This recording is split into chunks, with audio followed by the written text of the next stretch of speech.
বন্ধুরা, তোমাদেরকে ত্রিকোণমিতি অধ্যায়ের এই ভিডিওতে স্বাগতম। এই ভিডিওতে আমরা ত্রিকোণমিতিক অনুপাতসমূহের আরও একটি অভেদ সম্পর্কে জানব। এটা হচ্ছে ত্রিকোণমিতিক অনুপাতের অভেদাবলীর দ্বিতীয় পর্ব। আচ্ছা, দ্বিতীয় পর্বে আমরা যে প্রমাণটা শিখব সেই প্রমাণটা হচ্ছে যে প্রমাণ করতে হবে যে তোমার sec square theta minus tan square theta এটার মান হচ্ছে 1।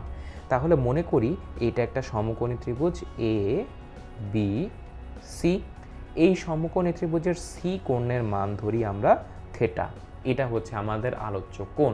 তাহলে এই থিটার সাপেক্ষে তোমার হচ্ছে অতিভুজ হচ্ছে 90 ডিগ্রির বিপরীত কোণ, এটাই আর। এই আরটা হচ্ছে আমি মনে করি অতিভুজ। অতিভুজের মানটা আমি আর দিয়ে লিখলাম।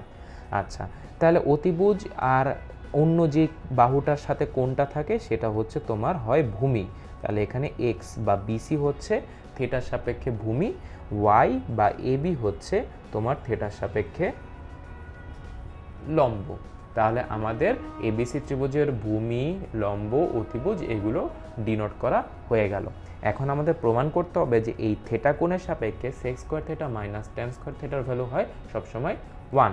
আচ্ছা, প্রথমে বলে রাখি যেহেতু এটা একটা সমকোণী ত্রিভুজ, তাই এই ত্রিভুজে আমি পিথাগোরাসের উপপাদ্য প্রয়োগ করতে পারি। পিথাগোরাসের উপপাদ্য থেকে পাই আমি অতিভুজের স্কয়ার সমান ভূমি স্কয়ার প্লাস লম্ব স্কয়ার। শেষ। এটা আমরা প্রথমেই লিখে রাখলাম পিথাগোরাসের উপপাদ্যের সাহায্যে।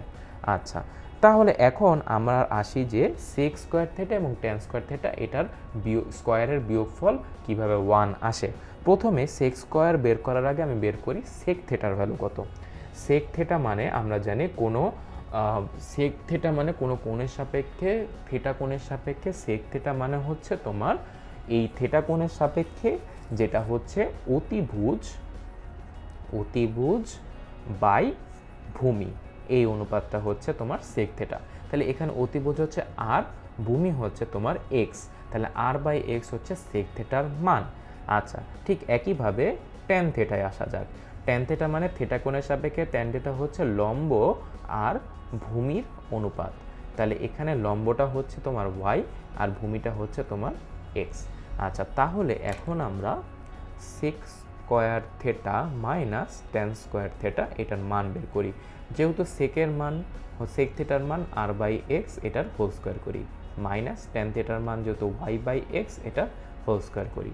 এখন আমি স্কয়ারটা তোমার এই হর ও লবে ভাগ করে দিই। তাহলে এটাকে লেখা যায় r square by X square minus এটাকে লেখা যায় y square by X square. শেষ। এখন এই বিয়োগ ফলে আমার লসাগু হবে এক্স স্কয়ার, উপরে হবে r square minus Y square. এখন দেখো তো এই পিথাগোরাসের উপপাদ্য থেকে পাই আমি r স্কয়ার সমান X square plus Y square. তাহলে r স্কয়ার মাইনাস ওয়াই স্কয়ারের মান কত হবে? এই ওয়াই স্কয়ারটা যদি আমি এই পাশে পক্ষান্তর করি তাহলে r স্কয়ার মাইনাস ওয়াই স্কয়ারের মান হবে শুধুমাত্র এক্স স্কয়ার। তাহলে এই r স্কয়ার মাইনাস ওয়াই স্কয়ারের জায়গায় আমি লিখতে পারি এক্স স্কয়ার, আর নিচে হরে আছে এক্স স্কয়ার। এক্স স্কয়ার আর এক্স স্কয়ার কাটাকাটি গিয়ে হলো 1। তাহলে আমার প্রমাণ করা হয়ে গেল যে sec square theta minus tan square theta এটার মান হচ্ছে 1। তাহলে ত্রিকোণমিতিতে আমরা যদি এই অভেদটা কখনো পাই যে একটা নির্দিষ্ট থিটা কোণের সাপেক্ষে sec square theta minus tan square theta এটার মান আমি নিশ্চিন্তে লিখে ফেলতে পারবো, এটার মান হচ্ছে 1। আগামী ভিডিওতে আমরা আরও একটি অভেদ সম্পর্কে জানবো।